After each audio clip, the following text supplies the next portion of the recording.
birrii 700 jechuudha. Amma garuu birrii 2000 fuula 32 jechuudha. Fuula 32 kun asirratti sarrituu fi guyyaa 5 keessatti baafachuu namni barbaade immoo guyyaa 5 itti baafatu ta'e birrii 5,000 kaffalee paaspoortii baafachuu danda'a jechuudha. 5,000 kuni haranaaf sura ga'ee maaf salphate dhugaani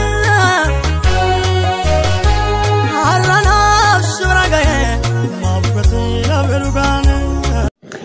Yoo samara kafuuni hordoftoonni Saaroon Entertainment biyya keessaa fi biyya alaa nageenya koo kan jaalalaa fi kabajaa isiniif baay'eetu jecha turtii yeroo dheeraa booddee viidiyootiin walitti deebinee jirra jechuudha. Viidiyoon koo daqiiqaa 2 yookiin 3 yoo baay'ate 5 kana hin darbu hanga dhumaatti na dhaggeeffadhachiisu. Annis immoo wanta amma miidiyaa irra deemaa jiruu fi seera mootummaan Itoophiyaa baasee jechuudha. Tarii kanneen dhageenya jiraachuu maltu kanneen dhageessan jiraachuu maltu jechuudha. Namni tokko gara biyya ormaa deemuudhaafis ta'e dhukkubsatees ta'e fayyaas ta'e hojiidhaafis ta'e biizinesiidhaas waraqaa eenyummaa malee deemuu hin danda'u. Waraqaa eenyummaa kan yoo dhammoo mattaawaqaa yookiis immoo waraqaa eenyummaa ishee xiqqoo osoo hin taane paaspoortii kana malee biyya hambaa deemuu hin dandeessu jechuudha. Sababa sanaa fi sanarratti seera haaraa ba'eetu jira jechuudha. Akkuma isin beektanii dur paaspoortiin jechuudha keessattuu namoonni yeroo jalqabaa gara biyya arabaa kana jechuudha. Keessattuu namoonni dur turanii jechuudha. Gara ji'a 3 akkasumallee ji'a 4 kan deddeebi'an hanga ji'a 6 kan deddeebi'an jiru jechuudha baafachuudhaa fi hin galmaa'u gaa ji'a 3 immoo dhaqaniitu piroosiisaa gaggaafatan sana guutanii paaspoortii isaanii fudhatu jechuudha. Isaasitti garuu seerri xiqqoo fooyyees ture. Fooyyoo malee gabiriis xiqqoo dabalee ture jechuudha. Ji'a 3ttidha kan akka seerri normaaliin isaa jiru ji'a 3tti namni tokko paaspoortii isaa akka baafatu ture jechuudha. Akkasumallee jechuudha maallaqni isaa gadi bu'aadha yookiis immoo rakasa jechuudha. Hangas maramite jechuudha. Amma garuu seerri sun faalla'ee jechuudha. Akka jirutti jechuudha diigameetu jechuudha. Gatiin paaspoortiillee dachaa 3 dachaa 3. Fakkeenyaaf har'a birrii tokkoon bitte yoo ta'e amma garuu birrii 3 bittaa jechuudha. Dur 1,000 baasta yoo ta'e har'a garuu 3,000 paaspoortii baafta jechuudha. Dachaa 3tiin paaspoortiin dabaleetu jira jechuudha. Gatiin isaa dabaleera. Akkasumallee isa duraanii ji'a 3 gara ji'a 1ttis as siqee jira jechuudha.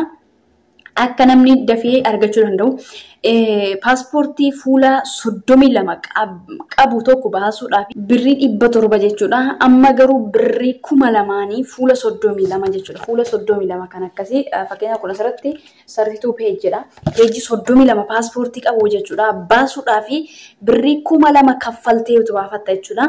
Fuula 64 kan qabu yoo baafachuu barbaadde immoo birrii 4,000 kaffaltee akkati baafattu jechuudha. Seerri mootummaan Itoophiyaa diriirsee kan jiru. Isatti dabalatee immoo jechuudha.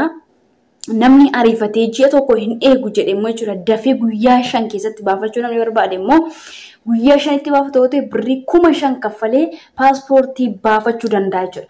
5,000 kuni kan 32 yoo ta'e egaa hixifii gara 10,000 ta'a jechuudha.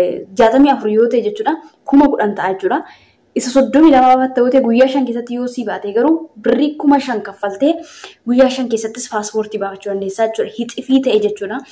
Birrii 5,000 kaffallee immoo gara biyya kanaatti achas dhufaa turre. Amma garuu sunis hundumtu jijjiiramee warroonni achas erganis jijjiiramanii birrii hixifii meeqa gaafatanii warri waraqaan kanallee gatii dabalanii jiru jechuudha. Dura fakkeenyaaf 600 ture.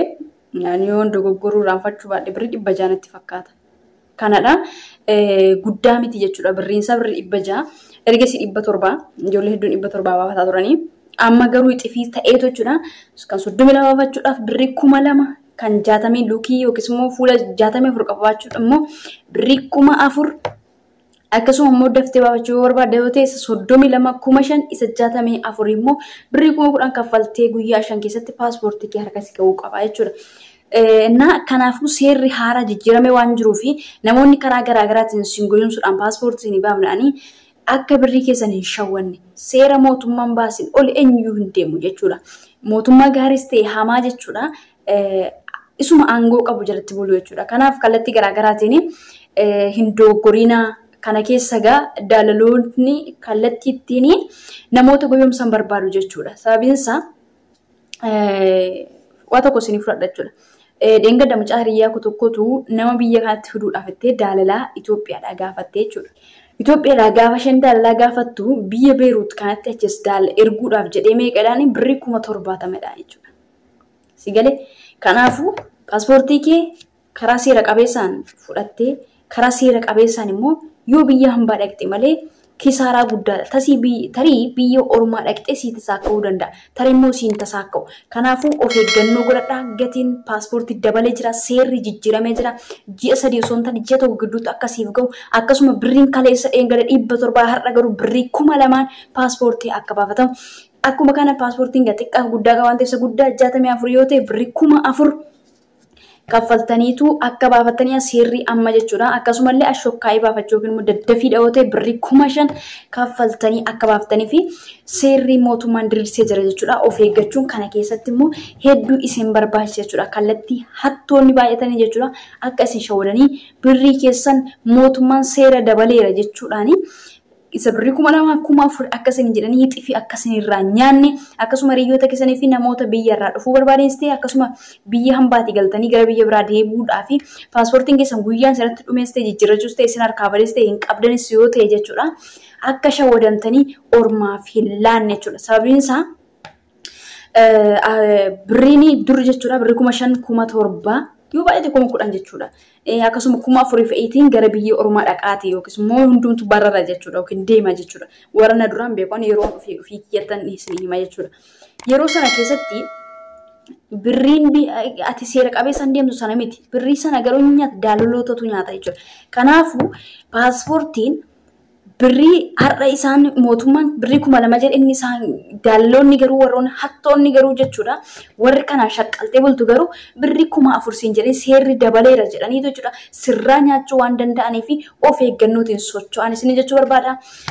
Kanadha odeeffannoon qabadhee isiniif dhufe jechuudha. Gara fuulduraatti immoo viidiyoolee bareedaa waliinis argachuudhaaf yookiis immoo dhaga'uudhaaf jirra. Like, subscribe, share gochuu hin dagatinaa.